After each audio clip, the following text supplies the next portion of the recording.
এই সেই সুড়ঙ্গ যেটা দিয়ে রানী স্নান করতে আসতো এই সামনের দিঘিতেই। নমস্কার পাবলিক, আজকে আমি চলে এসেছি একদম হিরোইক মুডে ইতিহাস ঘুরতে। আর সেই ইতিহাসের নাম গঙ্গারামপুরের দরগা। এখানেই ঘুমিয়ে আছেন মোল্লা আতর উদ্দিন, যিনি শাহ আতো নামে হিট, মানে হিট লিস্টে না, রেসপেক্টেড লিস্টে। আর এই হলো তার সমাধিস্থল। এইখানেই আতা শাহকে সমাধি দেওয়া হয়েছিল। আর ওই যে দেখতে পাচ্ছ তার সমাধিটা ঢাকা রয়েছে, ওই যে দেখো পরিষ্কার বোঝা যাচ্ছে তার সমাধি। এর পাশেই আরবি ভাষায় পাথরে খোদাই করে লেখা রয়েছে, আল্লাহ আতাউদ্দিন সাহেবের আত্মাকে শান্তি প্রদান করুন। আর আমি ভাবছি আমারও তো একটু শান্তি দরকার, তবে সেটা এইখানে না, চায়ের কাপে। তো যাই হোক, গুগল ম্যাপ দেখে এখানে এসেছিলাম, ভেবেছিলাম অ্যাডভেঞ্চার হবে, কিন্তু এখানে ঢুকে ইতিহাস আমাকে বলল, স্বাগতম ভাই, ব্যাট বল নিয়ে এসেছো তো? মানে ভেতরে ঢুকে দেখি বাচ্চারা ক্রিকেট খেলছে, তাও আবার আতাউদ্দিন সাহেবের কবরের পাশে। ভাই মানতে হবে এদের সাহস, এতটা সাহস আসে কোথা থেকে?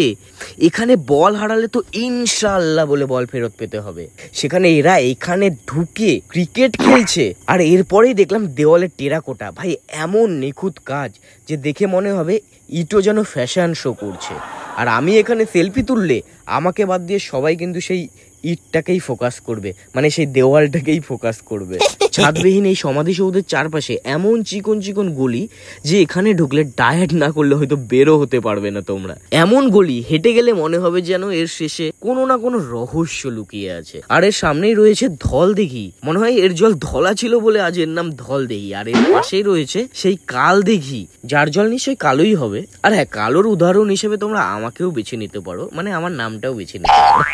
যাই হোক, এই ধল দিঘি থেকেই কিন্তু একটা সুড়ঙ্গ গেছে 3 কিলোমিটার দূরে সোজা বানগড়ে। লোকমুখে শোনা যায় যে বান রাজার মেয়ে উষারানী নাকি এই সুড়ঙ্গ দিয়েই বানগড় থেকে এই ধল দিঘিতে আসতো স্নান করতে। তাই সময় নষ্ট না করে আমিও ঢুকে পড়লাম উষারানীর সাথে দেখা করতে। ভাবলাম উষারানীর সাথে দেখা হয়েও যেতে পারে, কিন্তু হাই, সুড়ঙ্গ তো বন্ধ।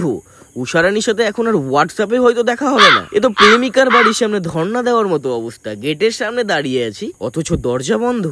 তো যাই হোক, সব মিলিয়ে ইতিহাস, রহস্য, ক্রিকেট একই সাথে একই জায়গায় যদি তোমরা পেতে চাও, তাহলে গঙ্গারামপুর বাস স্ট্যান্ড থেকে সামান্য একটু দূরে কালদিঘি পার্ক পার করেই তোমাদের চলে আসতে হবে এই দরগাতে। আর হ্যাঁ, আসার আগে অবশ্যই ক্রিকেট ব্যাট নিতে ভুলবে না কিন্তু। টাটা।